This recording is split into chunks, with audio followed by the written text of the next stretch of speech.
Menjelang FIFA Matchday September 2025, Timnas Indonesia tengah fokus menyusun agenda uji coba sebagai persiapan menghadapi kualifikasi Piala Dunia. Uji coba ini tidak bisa dilakukan sembarangan, Timnas membutuhkan lawan yang mampu memberikan tekanan cukup namun tetap realistis untuk dihadapi.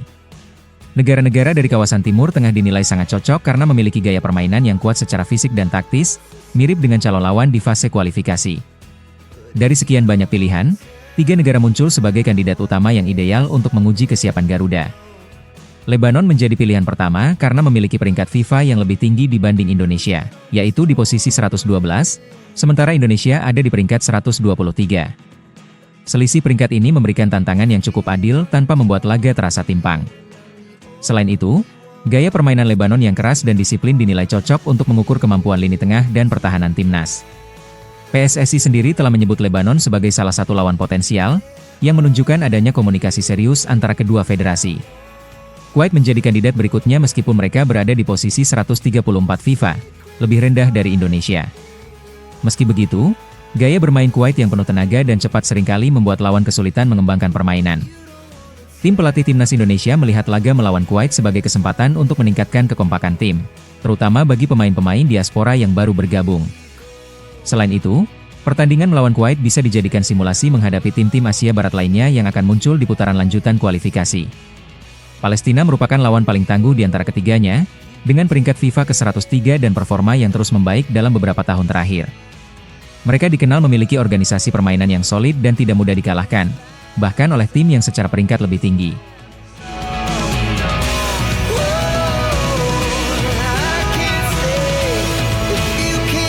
Debut Marcelino Ferdinand bersama Oxford United di divisi Championship Liga Inggris ternyata tidak hanya menarik perhatian media Indonesia, tetapi juga menjadi sorotan di Vietnam.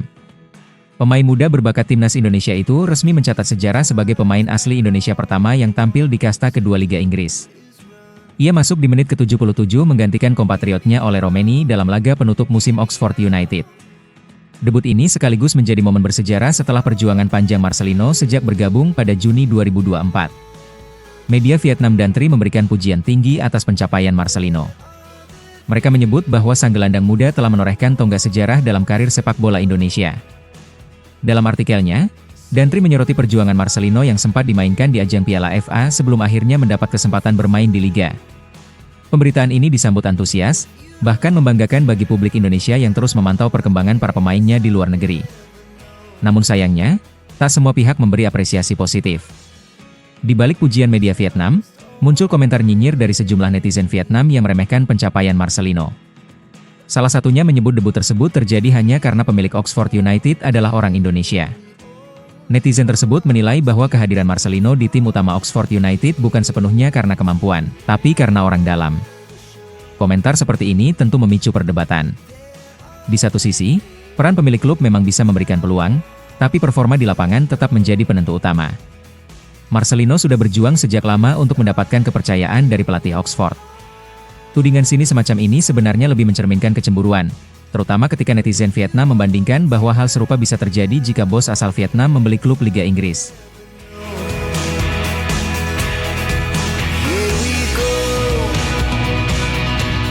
Asnawi Mangkualam berpeluang besar kembali mengenakan seragam Timnas Indonesia dalam 2 laga krusial melawan Cina dan Jepang.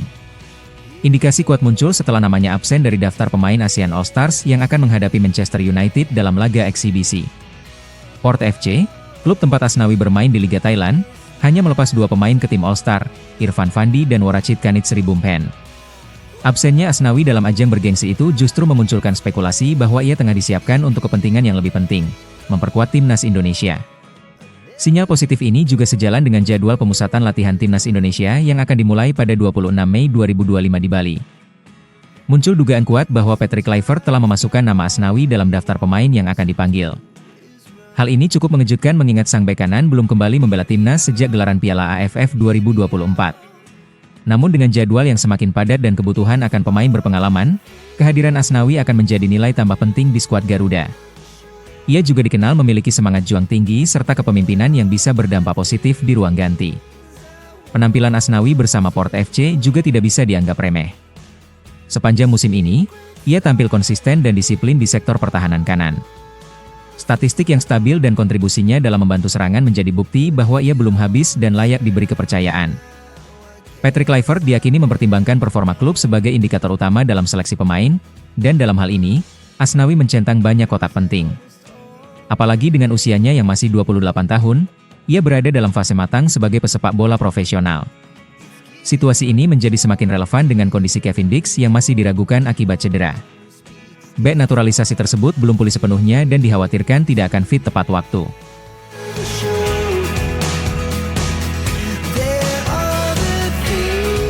Striker timnas Indonesia Ole Roemeni menyatakan kesiapannya menghadapi laga penting melawan Cina.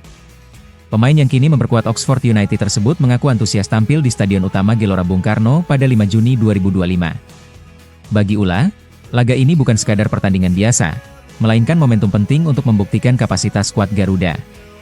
Ia pun secara tegas menargetkan kemenangan penuh demi menjaga peluang lolos ke fase berikutnya. Dalam pernyataannya yang dikutip dari laman resmi Kita Garuda, Ole menyebut bahwa tim akan tampil dengan semangat dan kepercayaan diri tinggi.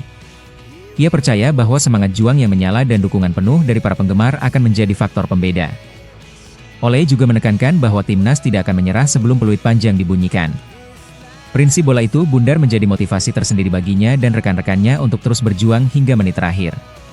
Tak hanya fokus pada permainan, Ole Roemeni juga memberikan apresiasi tinggi kepada para supporter Indonesia. Ia mengungkapkan bahwa dukungan luar biasa dari tribun memberikan kekuatan ekstra bagi para pemain di lapangan. Salah satu momen yang paling membekas baginya adalah ketika Indonesia menghadapi Bahrain, di mana energi dari supporter terasa begitu mengguncang stadion. Ole percaya atmosfer yang sama bisa tercipta kembali saat melawan Cina, dan itu akan menjadi dorongan penting untuk meraih 3 angka. Pemain kelahiran Belanda ini menegaskan komitmennya untuk tidak mengecewakan publik sepak bola tanah air. Menurutnya, kehadiran supporter bukan hanya sebagai tontonan, tapi bagian dari semangat yang menyatu dengan perjuangan tim. Ia pun mengajak para penggemar untuk kembali memenuhi GBK dan menciptakan atmosfer yang menggema seperti sebelumnya. Dengan kombinasi antara determinasi para pemain dan energi dari tribun, Ole yakin hasil maksimal bisa diraih.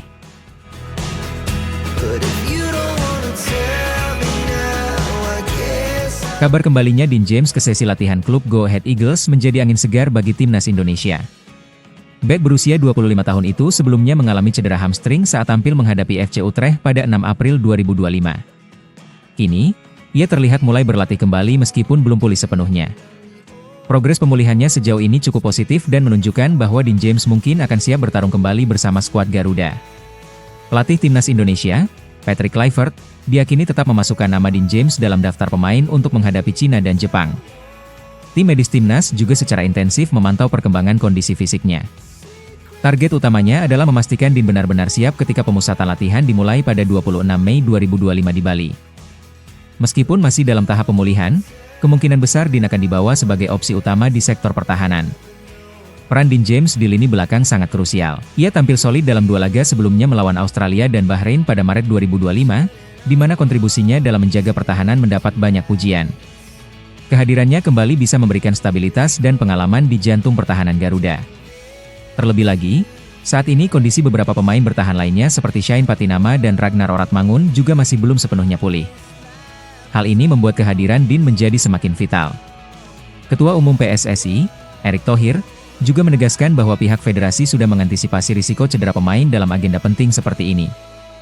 Ia menyebut tidak akan ada penambahan pemain naturalisasi baru untuk bulan Juni, menandakan bahwa komposisi yang ada harus cukup kuat dan siap. Erick juga menekankan pentingnya memiliki 2 tim inti sebagai cadangan strategis. Dalam konteks itu, kesiapan Dean James bisa menjadi salah satu kunci penting untuk menjaga asa timnas Indonesia lolos ke fase berikutnya.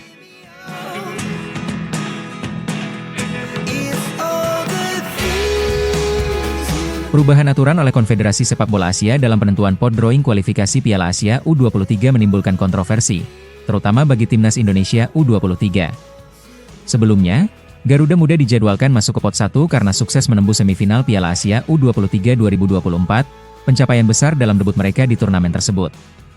Namun, AFC secara sepihak mengganti sistem penilaian dengan melihat performa 3 edisi terakhir, yang membuat Indonesia kehilangan posisi unggulan karena absen di 2 edisi sebelumnya. Akibat perubahan itu, timnas Indonesia U23 kini ditempatkan di pot 2.